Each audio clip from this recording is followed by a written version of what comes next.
कहाँ जा रहे हो पुत्र? उनके पास जो मेरे प्रश्नों से भयभीत होकर छिपकर बैठे हैं, सूर्य देव के पास।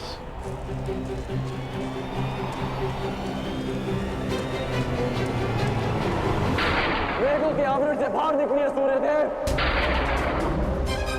अब आप मुझसे और नहीं छिप सकते। मेरे समक्ष आइए सूर्यदेव। जीवन के आरंभ से हर प्रातः मैंने आपको तर्पण किया, उसके लिए बाहर आइए। मैंने सदा आपका सम्मान किया, उसके लिए बाहर आइए। आपके कारण जो मेरा अपमान हुआ, उसके लिए बाहर आइए। एक कवच कुंडल मुझे देकर भी मेरे मन को जो भेदा है आपने, उस पीड़ा के कारण बाहर आइए।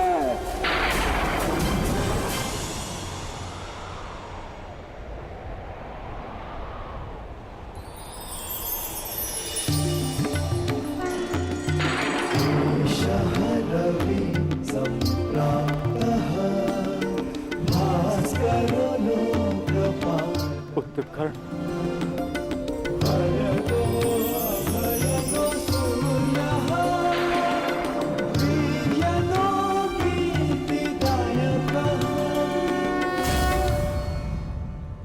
ये तो मैं जान गया कि मैं आपका पुत्र हूं। आगे कहिए सूर्यदेव।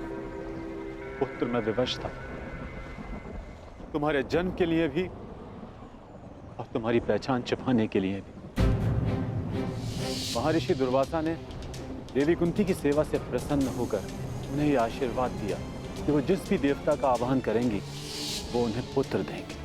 देवी कुंती बालिका थी, उन्हें लगा कि कहीं ये वरदान मिथ्या तो नहीं, और उन्होंने खेल खेल में मुझे ये आह्वान दिया और वरदान से विवश होकर मुझे उन्हें अपना अंश देना पड़ा।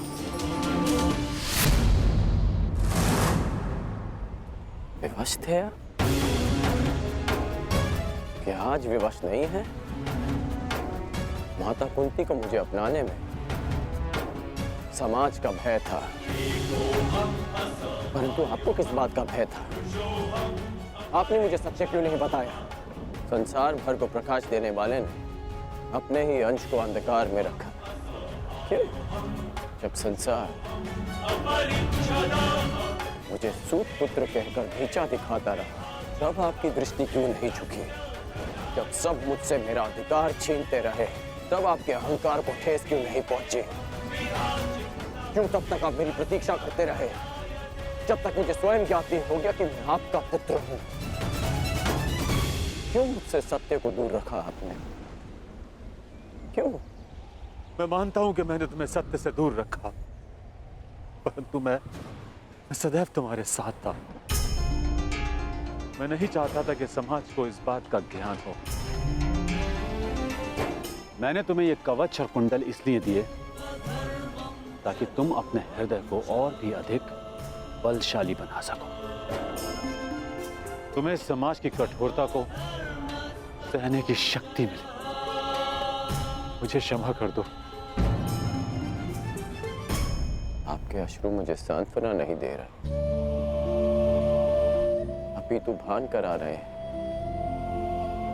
कि मैं आपके लिए केवल एक फूल के अतिरिक्त और कुछ नहीं था।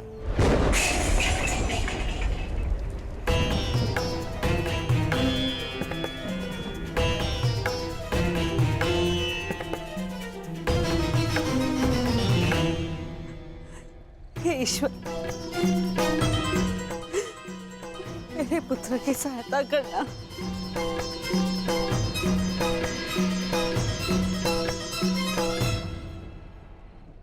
जो स्वयं की सहायता करना जानते हैं, ईश्वर भी उन्हीं की सहायता करते हैं बुआ।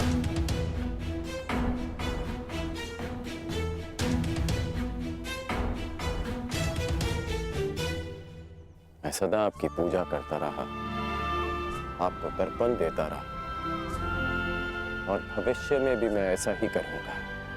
मैं सदा आपका सम्मान करूंगा, क्योंकि मेरे लिए आप सदैव सबसे शक्तिशाली रहे। मेरा मन मलिन है आज, परंतु मेरे मन में आपके प्रति कोई मैल नहीं। पुत्र, एक बार अपने मुख से आपके जाने का समय आ गया है। कल प्रातः आपको सबके जीवन को अंधकार से निकालना है।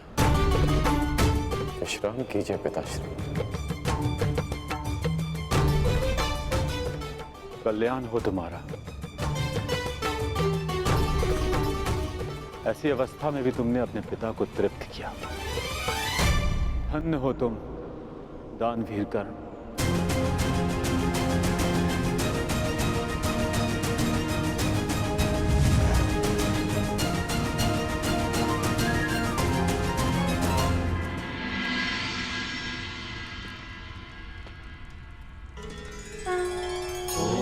अब आप और कितना व्यथित रहेंगी बुआ? आप अपने कर्मों को संसार से छिपा सकती हैं, परंतु अपने कर्मों के फल को आप स्वयं से और कितना छिपाएंगी? अपने कर्मों का सामना प्रत्येक को एक ना एक दिन करना ही पड़ता है बुआ। परंतु उसका सामना कैसे करूंगी? क्या कहूंगी उसे इसके समक्ष आकर?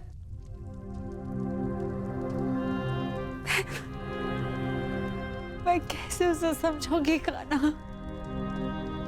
क्या ये सब इतना सरल है? यदि सब कुछ इतना सरल होता तो जीवन जीवन नहीं होता बुआ। मनुष्य को अपने भय का, अपने अतीत का सामना करना ही पड़ता है, और ये भेंट जितनी शीघ्र हो, मन से बोझ उतनी ही शीघ्र उतर जाएगा बुआ।